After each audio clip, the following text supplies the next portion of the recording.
ஒட்டுமொத்த காசாவும் அமெரிக்காவுக்கு சொந்தமானது என அறிவித்த டொனால்ட் ட்ரம்ப் காசாவை எவ்வாறு கைப்பற்றப் போகின்றார்? காசாவிலே அவர் எவற்றினை அமைக்கப் போகின்றார்? கொண்டாடும் இஸ்ரேலி ஆக்கிரமிப்பு தலைமைகளும் நிலத்திருடர்களும் டொனால்ட் ட்ரம்ப் ஈரானை குறிவைப்பதற்கு எவ்வாறான திட்டங்களை முன்வைத்துள்ளார்? Saudi Arabia பலஸ்தீனிய தனிநாட்டை அங்கீகரிக்கப் போவதில்லையா? இருநாட்டு தீர்வை சவுதி அரேபியா ஏற்றுக்கொள்ளப் போவதில்லையா? டொனால்ட் ட்ரம்பினுடைய இந்த அறிவிப்புகளுக்கு பலஸ்தீனிய தலைமைகள் எவ்வாறு பதில் வழங்கியுள்ளார்கள்?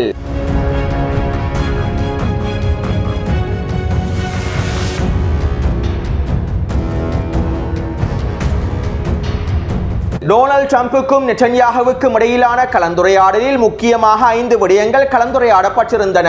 இதிலே முதலாவதாக ஈரானினுடைய அச்சுறுத்தல் தொடர்பாக கலந்துரையாடப்பட்டுள்ளன. டொனால்ட் ட்ரம்பும் நெட்டன்யாகுவும் மேற்கொண்ட கலந்துரையாடலில் பாதி நேரத்திற்கும் அதிகமாக ஈரானின் அச்சுறுத்தலை பற்றியே கலந்துரையாடியுள்ளார்கள் என அமெரிக்க ஊடகங்கள் குறிப்பிட்டுள்ளன.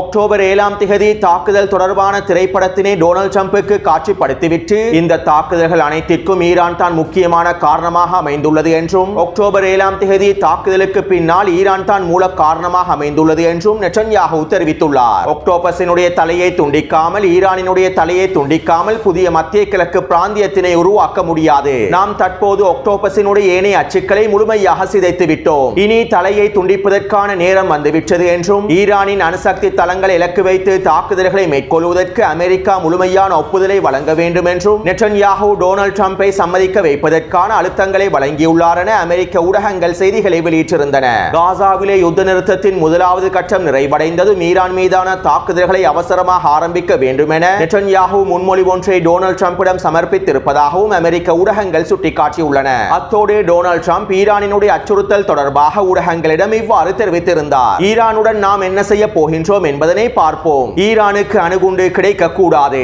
ஈரான் அணுகுண்டுகளை பெற்றுக் கொள்வதற்கு மிகவும் நெருக்கமாகவே இருக்கின்றது. நான் ஒரு பொழுதும் இதற்கு அனுமதிக்க மாட்டேன். ஈரான் அணுகுண்டை பெற்றுக் கொள்வதற்கு அனுமதிக்க மாட்டேன். மேலும் ஈரான் என்னை படுகொலை செய்ய முயற்சித்தால் நான் ஈரானை தரைமட்டமாக்கி முழுமையாக அழித்து விடுவேன். தற்போது ஆரம்பமாக ஈரான் மீது உச்ச பொருளாதார தடைகளை விதிப்பதற்கு நான் உத்தரவிட்டுள்ளேன். இதற்கான நிர்வாக உத்தரவிலும் நான் கையெழுத்திட்டுள்ளேன். மேலும் அமெரிக்க கருவூல பிரதிநிதிகளுக்கும் ஈரான் மீதான அதிகளவான உச்ச தடைகளை விதிக்குமாறு உத்தரவிட்டுள்ளேன். ஈரானின் பொருளாதாரத்தை முழுமையாக முடக்குவதற்காக ஒட்டுமொத்த பொருளாதார தடைகளையும் அழுத்தங்களையும் நான் முழுமையாக வழங்குவேன். ஈரானின் எண்ணெயை மற்ற நாடுகளுக்கு விற்பனை செய்வதை முழுமையாக தடுத்து நிறுத்துவதற்கான எல்லாவிதமான உரிமையும் அமெரிக்காவுக்கு காணப்படுகின்றது. எனவே நாங்கள் வேண்டிய அனைத்தையும் செய்வோம் என டொனால்ட் ட்ரம்ப் ஈரான் தொடர்பாக ஊடகங்களிடம் தெரிவித்துள்ளார். அதாவது டொனால்ட் ட்ரம்ப் ஈரான் மீது உச்ச பொருளாதார தடைகளை விதிக்கப் போகின்றார். அதற்கான நிர்வாக உத்தரவிலும் கையெழுத்திட்டுள்ளார். ஏற்கனவே ஈரான் மீது பல்வேறு பற்ற பொருளாதார தடைகள் காணப்படுகின்றன. தற்போது ஈரானின் ஒட்டுமொத்த எண்ணெய் வியாபாரத்தையும் முழுமையாக முடக்குவதற்கான பொருளாதார தடைகளையும் டொனால்ட் ட்ரம்ப் விதிக்கப் போகின்றார். இதற்காக ஈரானினுடைய எண்ணெயை பெற்றுக் கொள்ளக்கூடிய நாடுகளுக்கும் பொருளாதார தடையை விதிப்பார். 40 வருடங்களுக்கு மேலாக ஈரான் மீது விதிக்கப்பட்டிருக்கக்கூடிய பொருளாதார தடைகளின் மூலமாக ஈரானினுடைய பணவீக்கம் ஓரளவு அதிகரித்தே காணப்படுகின்றது. ஈரானின் பொருளாதார நெருக்கடிகளும் அதிகரித்தே காணப்படுகின்றன. இப்படியான நிலைமையில் ஈரான் மீது அதிகளவான உச்ச பொருளாதார தடைகளை விதிப்பதன் மூலமாக ஈரானிய மக்களை புரட்சி செய்வதற்கு தூண்ட முடியும் என டொனால்ட் ட்ரம்ப் திட்டமிடுகின்றார். ஈரானிய தலைமைகளுக்கு எதிராகவும் ஈரானினுடைய அரசியலமைப்புக்கு எதிராகவும் ஈரானிய மக்கள் புரட்சிகளை மேற்கொள்ள வேண்டும் என்பதற்காகவே டொனால்ட் ட்ரம்ப் இவ்வாறான பொருளாதார தடைகளை விதிக்கின்றார். கடந்த 40 வருடங்களாக ஈரான் மீது பொருளாதார தடைகள் விதிக்கப்பட்டுள்ளன. ஆனால் இந்த பொருளாதார தடைகளின் மூலமாக ஈரான் மேலும் வளர்ச்சி அடைந்ததே தவிர பலவீனமான தேசமாக மாறவில்லை. அதே போன்று ஈரானிய மக்களும் இந்த பொருளாதார தடைகளை எதிர்த்து போராடுவதற்கு பழகிவிட்டார்கள். இந்த பொருளாதார தடைகளுக்கு மத்தியிலும் அமெரிக்க ஆக்கிரமிப்பை எதிர்ப்பதற்கும் ஈரானிய மக்கள் தயாராகவே இருக்கின்றார்கள். எனவே தற்போது டொனால்ட் ட்ரம்ப் விதித்திருக்கக்கூடிய உச்ச பொருளாதார தடைகளின் மூலமாகவும் ஈரானினுடைய களத்திலே எதுவுமே மாறப்போவதில்லை. இதே நிலைமை தான் ரஷ்யாவிலும் ஏற்பட்டிருந்தது. ரஷ்யா மீதான பொருளாதார தடைகள் ஒட்டுமொத்த ஐரோப்பாவுக்கும் அமெரிக்காவுக்கும் மிகப்பெரிய சவாலாகவும் தற்போது மாறியுள்ளன. இருப்பினும் இதிலிருந்து பாடத்தினை கற்றுக்கொள்ளாத அமெரிக்கா ஈரான் மீது பொருளாதார தடைகளை அதிகரித்திருப்பது ஒரு முட்டாள்தனமான வேலை திட்டமாகவே பார்க்கப்படுகின்றது. அடுத்து டொனால்ட் ட்ரம்ப் ஈரானின் அணுசக்தி தளங்களை நேரடியாக இலக்கு வைக்க விரும்பவில்லை. ஈரான் மீதான பொருளாதார தடைகள் தோல்வி அடையும் போது அல்லது அணு ஆயுத ஒப்பந்தத்தினுடைய நிபந்தனைகளுக்கு ஈரான் கட்டுப்படாத போது, அமெரிக்காவின் நிபந்தனைகளுக்கு ஈரான் கட்டுப்படாத போது ஈரானினுடைய அணு ஆயுத தளங்களை இலக்கு வைப்பதற்கே டொனால்ட் ட்ரம்ப் திட்டமிட்டுள்ளார். ஒருவேளை ஈரான் ரஷ்யாவுடனான பாதுகாப்பு ஒப்பந்தத்திலே கையொப்பமிடாமல் இருந்திருந்தால் டொனால்ட் ட்ரம்ப் நேரடியாக ஈரானினுடைய அணு ஆயுத தளங்களை இலக்கு வைத்து தாக்குதல்களை மேற்கொள்வதற்கான உத்தரவையும் வழங்கியிருப்பார். தற்போது ஈரான் ரஷ்யாவுடனான பாதுகாப்பு ஒப்பந்தத்தில் கையொப்பமிட்டிருப்பதனால் டொனால்ட் ட்ரம்ப் ஈரான் மீது அதிகளவான பொருளாதார தடைகளை விதிப்பதற்கு திட்டமிட்டுள்ளார். இருப்பினும் இறுதியில் எதுவும் செய்ய முடியாத நிலைமை ஏற்படும் சந்தர்ப்பத்தில் டொனால்ட் ட்ரம்ப் ஈரானினுடைய அணுசக்தி தளங்களை இலக்கு வைத்து தாக்குதல்களை மேற்கொள்வதற்கான உத்தரவை பிறப்பிப்பார். தற்போது பெசஷ்கியானினுடைய நிர்வாகம் அமெரிக்காவுடனான பேச்சுவார்த்தையிலிருந்து முழுமையாக பின்வாங்கியுள்ளது. மேலும் அமெரிக்காவுடனான பேச்சுவார்த்தைகளை மேற்கொள்ளப் போவதில்லை என்றும் ஈரானினுடைய வெளியுறவுத்துறை அமைச்சர் தெரிவித்துள்ளார். இதனால் டொனால்ட் ட்ரம்ப் ஈரானின் அணுசக்தி தளங்களை இலக்கு வைத்து தாக்குதல்களை மேற்கொள்வதற்கான வாய்ப்புகள் அதிகமாகவே இருக்கின்றது என மத்திய கிழக்கு ஆய்வாளர்களும் கருத்துக்களை வெளியிட்டுள்ளார்கள். அத்தோடு இந்த நிலைமைகள் தொடர்பாக ஈரானினுடைய ஆய்வாளர் ஒருவர் இவ்வாறு தெரிவித்துள்ளார். அவர்கள் எங்களை தாக்குவதற்கு தயாராக இருக்கின்றார்கள் என்கின்ற விடயம் 100% உறுதிப்படுத்தப்பட்டால் அவர்கள் எங்களுடைய அணுசக்தி நிலையங்களை இலக்கு வைத்து தாக்குதல்களை மேற்கொள்ளப் போகின்றார்கள் என 100% உறுதிப்படுத்தப்பட்டால் நாங்கள் முன்கூட்டியே இஸ்ரேலிய ஆக்கிரமிப்புக்கு எதிரான தாக்குதல்களை ஆரம்பித்து விட வேண்டும். அவர்கள் எங்களை தாக்குவதற்கு முன்பு நாங்கள் முன்கூட்டியே தாக்குதல்களை மேற்கொண்டு விட வேண்டும். அவர்கள் நம் மீது ஒரு போரை சுமத்துவதற்கு பதிலாக போரை திணிப்பதற்கு காரணமாக நாங்கள் தான் இருக்க வேண்டும். அப்போது தான் களத்திலே எங்களுடைய கை ஓங்கி இருக்கும். மேலும் ஒட்டுமொத்த போரையும் எங்களால் முழுமையாக கட்டுப்படுத்த முடியுமாக அமைந்திருக்கும் என ஈரானினுடைய ஆய்வாளர் ஒருவர் கருத்துக்களை வெளியிட்டுள்ளார்.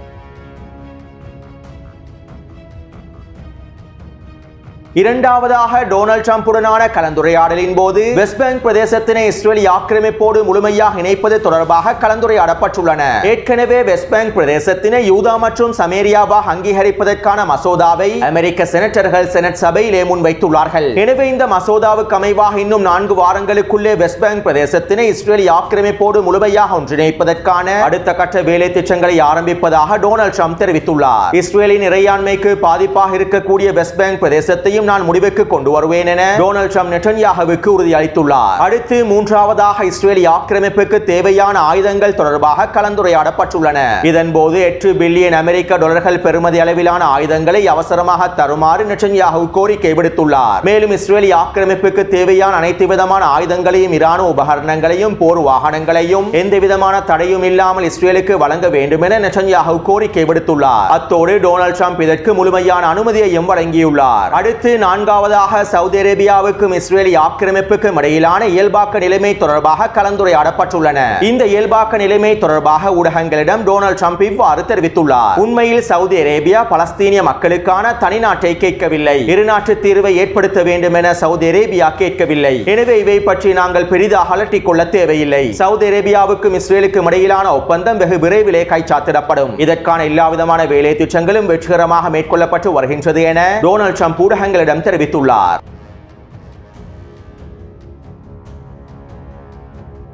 அடுத்து ஐந்தாவதாக மிக முக்கியமாக காசாவிலே மீண்டும் போரை ஆரம்பிப்பது தொடர்பாகவும் காசாவில் இருக்கக்கூடிய பலஸ்தீனிய மக்களை முழுமையாக வெளியேற்றுவது தொடர்பாகவும் கலந்துரையாடப்பட்டுள்ளன.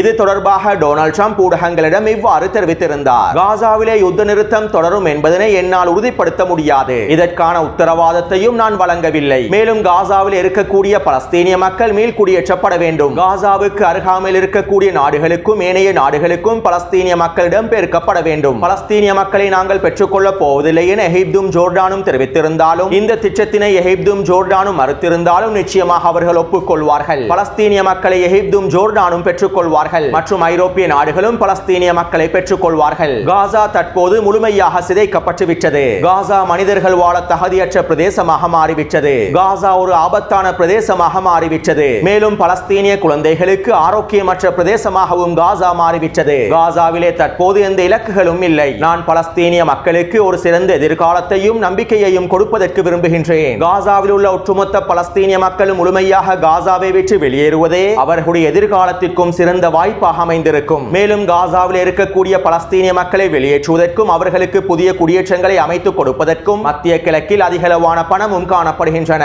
எனவே நாங்கள் காசாவை அமெரிக்காவின் கட்டுப்பாட்டுக்கு கீழால் கொண்டு வரப்போகின்றோம். இனி அமெரிக்காவினுடைய நேரடி கட்டுப்பாட்டுக்கு கீழால் தான் காசா இருக்க போகின்றது. எங்களுடைய ஒட்டுமொத்த பலத்தையும் காசா காசாவிலே களமிறக்கி நாங்கள் காசாவை முழுமையாக கைப்பற்றிக் கொள்வோம். பிறகு நாங்கள் காசாவிலே அற்புதமான வேலை திட்டங்களை மேற்கொள்வோம். காசாவின் இடிபாடுகளை முழுமையாக அகற்றி காசாவை மீள கட்டியெழுப்புவதற்கான முழுமையான பொறுப்பையும் நாங்கள் ஏற்றுக்கொள்கின்றோம். காசாவில் இருந்து பலஸ்தீனிய மக்கள் முழுமையாக வெளியேறியதற்கு பிறகே காசாவை மீள கட்டமைப்பதற்கு ஆரம்பிப்போம். மேலும் காசாவை முழுமையாக கட்டமைத்து உலக மக்களுக்கான ஒரு பிரதேசமாக காசாவை மாற்றுவோம். காசாவை ஒரு சர்வதேச இடமாக மாற்றுவோம். காசாவை மீள கட்டமைத்து உலக மக்கள் ரசிக்கக்கூடிய வகையில் மாற்றுவோம். இதனால் உலகெங்கிலும் இருக்கக்கூடியவர்கள் காசாவை நோக்கி வருவார்கள். காசா மத்திய கிழக்கின் ரிவியேராவாக இருக்கும். நான் பேசிய அனைவரும் காசாவை அமெரிக்கா முழுமையாக கையகப்படுத்துவதையே விரும்புகின்றார்கள். அதிகளவான தலைவர்கள் அமெரிக்காவின் கட்டுப்பாட்டுக்கு கீழால் காசா கொண்டுவரப்படுவதையே விரும்புகின்றார்கள் என டொனால்ட் ட்ரம்ப் ஊடக சந்திப்பிலே தெரிவித்துள்ளார். இதைத் தொடர்ந்து நெட்டன்யாஹுவும் இந்த ஊடக சந்திப்பில் இவ்வாறு தெரிவித்திருந்தார். நாங்கள் டொனால்ட் ட்ரம்பினுடைய இந்த திட்டத்திற்கு முழுமையான ஆதரவை வழங்குகின்றோம். டொனால்ட் ட்ரம்ப் காசாவை வேறு விதமாகவே பார்க்கின்றார். அவருடைய திட்டங்கள் ஆச்சரியப்படுத்தக்கூடிய வகையிலேயே அமைந்திருக்கின்றன.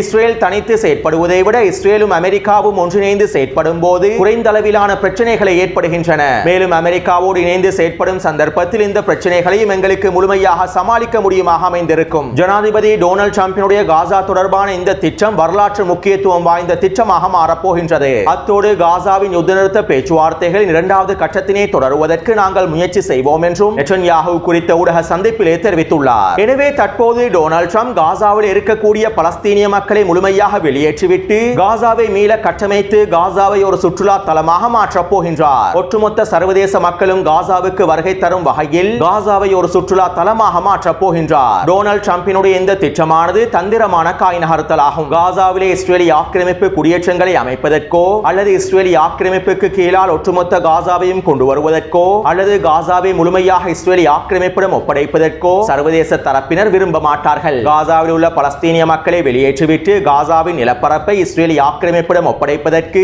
அரபு நாடுகளும் விரும்ப மாட்டார்கள். எனவே டொனால்ட் ட்ரம்ப் தந்திரமாக காய்களை நகர்த்தி காசாவை அமெரிக்காவின் கட்டுப்பாட்டுக்கு கீழால் கொண்டு வரப்போகின்றார். ஒட்டுமொத்த காசாவையும் அமெரிக்காவுக்கு சொந்தமான பிரதேசமாக மாற்றப் போகின்றார். மேலும் காசாவை அமெரிக்கா முழுமையாக கைப்பற்றிக் கொள்வதன் மூலமாக காசாவின் மேற்கு கடற்கரை பிரதேசத்தில் இருக்கக்கூடிய எரிவாயு தளங்களை முழுமையாக கைப்பற்றிக் கொள்ள முடியும். இந்த இயற்கை வளங்கள் அனைத்தையும் குறிவைத்து டொனால்ட் ட்ரம்ப் இந்த திட்டத்தை முன்வைத்துள்ளார். அத்தோடு டொனால்ட் ட்ரம்பினுடைய இந்த திட்டத்தினை எதிர்த்து அரபு நாடுகள் செயற்படுமா என்பது மிகப்பெரிய கேள்விக்குறியே. அமெரிக்காவுக்கு எதிராக அரபு நாடுகள் செயற்படுவதற்கான வாய்ப்புகள் மிகவும் குறைவாகவே இருக்கின்றன. தங்களுடைய சொந்த நாட்டின் பிரச்சனைகளுக்காகவே அமெரிக்காவை எதிர்க்க விரும்பாதவர்கள் பலஸ்தீனிய மக்களுக்காக ஒரு பொழுதும் அமெரிக்காவை பகைத்துக் கொள்ள மாட்டார்கள். அடுத்து டொனால்ட் ட்ரம்ப் காசாவை எவ்வாறு முழுமையாக கைப்பற்ற போகின்றார் என்கின்ற கேள்விகள் எழுப்பப்படுகின்றன. மேலும் காசாவை டொனால்ட் ட்ரம்பினால் இலகுவாக கைப்பற்றிவிட முடியுமா என்கின்ற கேள்விகளும் எழுப்பப்படுகின்றன. உண்மையில் டொனால்ட் ட்ரம்பினால் காசாவில் இருக்கக்கூடிய பலஸ்தீனிய மக்களை வெளியேற்ற முடியாது. டொனால்ட் ட்ரம்ப் நினைப்பதை போன்று இலகுவாக காசாவில் இருக்கக்கூடிய பலஸ்தீனிய மக்களை வெளியேற்றிவிட முடியாது. 15 மாதமாக உச்ச வான்வழி தாக்குதல்களுக்கும் தரைவழி தாக்குதல்களுக்கும் மத்தியிலும் காசாவை விட்டு வெளியேறாத பலஸ்தீனிய மக்கள் ஒரு பொழுதும் அவர்களுடைய நிலத்தை விட்டு வெளியேறப் போவதில்லை. அதே போன்று பலஸ்தீனிய தலைமைகளும் பலஸ்தீனிய எதிர்ப்பு குழுக்களும் பலஸ்தீனிய போராளிகளும் சும்மா இருக்க போவதும் இல்லை.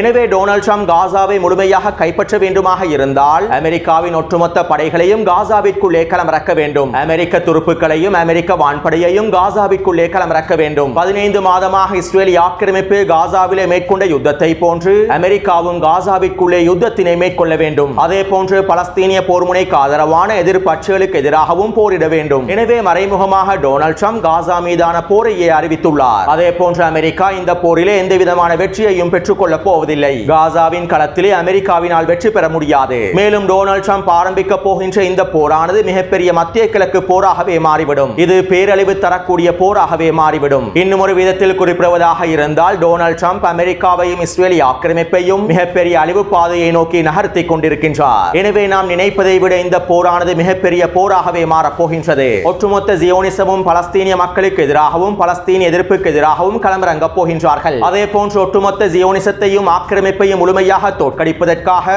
பலஸ்தீனிய மக்களும் பலஸ்தீனிய எதிர்ப்பும் பலஸ்தீனிய போர்முனைக்கு ஆதரவான அனைத்து எதிர்ப்பு அச்சுக்களும் களமிறங்க போகின்றார்கள். அடுத்து டொனால்ட் ட்ரம்பினுடைய இந்த திட்டங்களுக்கு எதிராக பலஸ்தீனிய எதிர்ப்பு குழுக்களும் பலஸ்தீனிய தலைமைகளும் தங்களுடைய எதிர்ப்புகளையும் வெளிப்படுத்தியுள்ளார்கள். டொனால்ட் ட்ரம்பினுடைய இந்த திட்டங்கள் பலஸ்தீனிய மக்களுக்கு எதிரான திட்டங்களாகும். பலஸ்தீனிய மக்களுடைய உரிமைகளை முழுமையாக மீறக்கூடிய திட்டங்களாகும். மேலும் இவற்றை நாங்கள் ஒரு பொழுதும் ஏற்றுக்கொள்ளப் போவதில்லை. எங்களுடைய பலஸ்தீனிய மக்கள் அவர்களுடைய நிலத்தில் தான் வாழ்வார்கள். மேலும் ஒட்டுமொத்த பலஸ்தீனிய நிலத்தையும் நாங்கள் முழுமையாக மீட்டெடுப்போம் என ஹமாஸ் தரப்பினர் அறிக்கை ஒன்றில் குறிப்பிட்டுள்ளார்கள். அதே போன்று டொனால்ட் ட்ரம்ப் பலஸ்தீனிய மக்களை இடம்பெயர்த்துவது தொடர்பாக பேசுகின்றார். அமெரிக்காவின் அனைத்து விதமான ஆயுத உதவிகளுடன் தான் 15 மாதமாக இஸ்ரேலிய ஆக்கிரமிப்பு காசாவின் யுத்த களத்திலே போராடியது. அமெரிக்காவின் உதவியை பெற்று 15 மாதமாக இஸ்ரேலிய ஆக்கிரமிப்பினால் காசாவின் யுத்த களத்தில் எந்த வெற்றி இலக்குகளையும் அடைந்து கொள்ள முடியவில்லை. ஏற்கனவே நாங்கள் 15 மாதமாக அமெரிக்காவோடு களத்தில் தான் இருக்கின்றோம். அதே போன்று எங்களுடைய பலஸ்தீனிய மக்கள் காசாவில் தான் வாழ்வார்கள். மேலும் எங்களுடைய நிலத்தினை நாங்கள் முழுமையாக மீட்டெடுக்கும் வரை தொடர்ந்து போராடுவோம் என PAG அமைப்பினரும் தெரிவித்துள்ளார்கள். எனவே காசாவில் இருக்கக்கூடிய கல்லறைகள் அனைவரையும் வரவேற்கின்றன. அத்தோடு இந்த காணொளி தொடர்பான கருத்துக்களை பதிவிடுங்கள். தொடர்ந்து என்னுடன் இணைந்திருங்கள். நன்றி, வணக்கம்.